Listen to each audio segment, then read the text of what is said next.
Hi guys, it's Dr. Stokes at Doc Mom MD, and I wanted to just jump on this evening to talk to you a little bit about making time for yourself. So I'm finishing up my workday. I've seen all my patients, I've done all my notes, and I really wanted to just start thinking about how I could share with other working parents on how to prioritize and balance when you're trying to take care of family and you have other things that you want to do, like offer support to your community.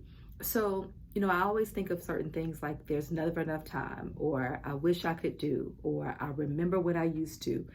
These are thoughts that we've had over time as our lives get more and more consumed with making ourselves a priority. So I was motivated by a friend of mine, and I really want to promote her self-care series, What Chair Thinks. It sounds like such a daunting task, but we have to make time for ourselves. Sometimes when you think about making time for yourself, it almost appears that it's just one more thing to add to the list. But the way I look at it is when I am actually involved in something for work or something career-wise, compartmentalize that into the little time that you can.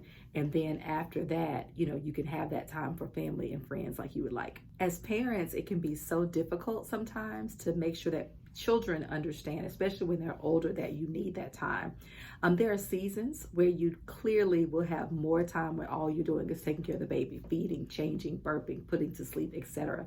But as they get older, you have to remind them sometimes that every second that belongs to me does not mean it should belong to you. And so trying to figure out how to make that time quality time as opposed to quantity can help everyone to have that little balance in their lives. As time progresses, your children will start to recognize and realize that, oh yeah, this is my time with mommy, or mommy has to do this or that.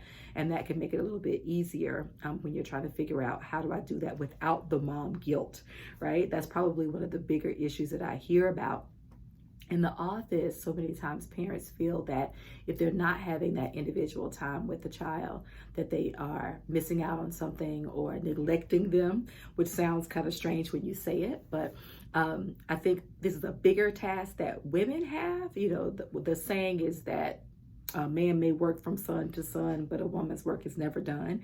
I mean, that's very old school and very cliche, but often women actually link their success and their value based on children's performances and actions. And that's kind of exhausting, huh? So in the process of just thinking about how do we balance this, there were just a few things that were just going through my mind. And I thought about, how can you make time for yourself? I think about with my own life, how do I do that and still have time to remain sane and clear when you have so many other responsibilities? So the number one thing is get up early. I know you don't want to hear it. It honestly is a very challenging task to wake up early when you just want to hold on to that pillow. And I love my sleep more than anyone, but it's always the most quiet time, the most peaceful time earlier in the morning. So you have time to get up, do your devotion, just think in peace, have a cup of coffee, glass of tea, whatever it is, just to get your mind set and together, or to get a workout in, have your devotion time, whatever it is to get your day going. I find that when I make that time and I force myself to push past the exhaustion, in general, I'm more patient, I'm more calm, I have a lot more peace, which makes it easier for everybody. The second thing that I would recommend is meditation. So I know it may sound a little bit similar to just quiet time, but intentionally trying to clear your brain and get things off of your mind is work in and of itself. So a lot of times I recommend putting like a playlist on that's on, calming relaxation music or meditation music on one of the stations, so that you can actually put on music to be in a quiet space, whether you're in a small closet or in a room where you can just close the door, and it doesn't have to be long periods of time. Even like 10 to 15 minutes can be good in order to just try to give yourself that little peace and that refrain from everything else. The third thing is having your girl/family time. I tell my girls all the time, meaning my daughters, your mom was actually something before she was your mother. I still have feelings, emotions, desires, my own thoughts, and it doesn't always revolve around you. So I love the fact that my closest girlfriends and I choose to get together at periods of time. And it is a sacrifice when you have family and spouses and careers to be able to say, hey, I'm going to put that on hold just to really connect with this other part of myself. I think it gives you just that little added boost to remember what it is that also brings you joy outside of all the responsibilities of parenthood and running a household.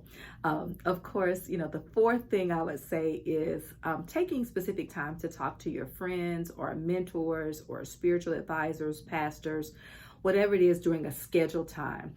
Often we're cooking and then we're actually like on the phone, we're multitasking, we're still going, so you're really not as present in the moment as you should be. But having that support system and that boost to be able to give you that help that you need can really help to recenter you and to ground you as well.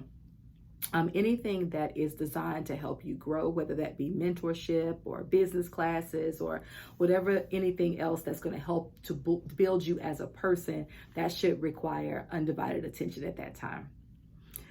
Now, number 5 is staying up late. This one is not advice that I take at all. I am literally looking at the clock when my kids are going to bed, and shortly after I am following them because I'm just spent, especially after waking up, 5 o'clock in the morning, trying to get stuff done and to just go. I am ready to hit the hay. But there are some people who are night owls. So if you are a person who stays up late, instead of like perusing through Netflix, Hulu, etc., like looking over social media, instead of doing that, actually have scheduled time with a planner or a calendar where you know what you want to accomplish during that time.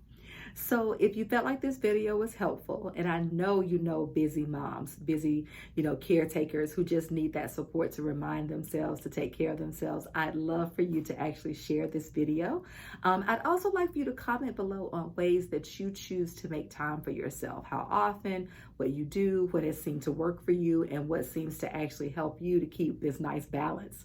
Now imagine if you were more productive, you got more things done, and you still had time for yourself. You're feeling calm, you're feeling rested, and truthfully, you're feeling valued. That's what I think we all can gain by having that individual time. Making time for yourself should be just as important as taking care of your children.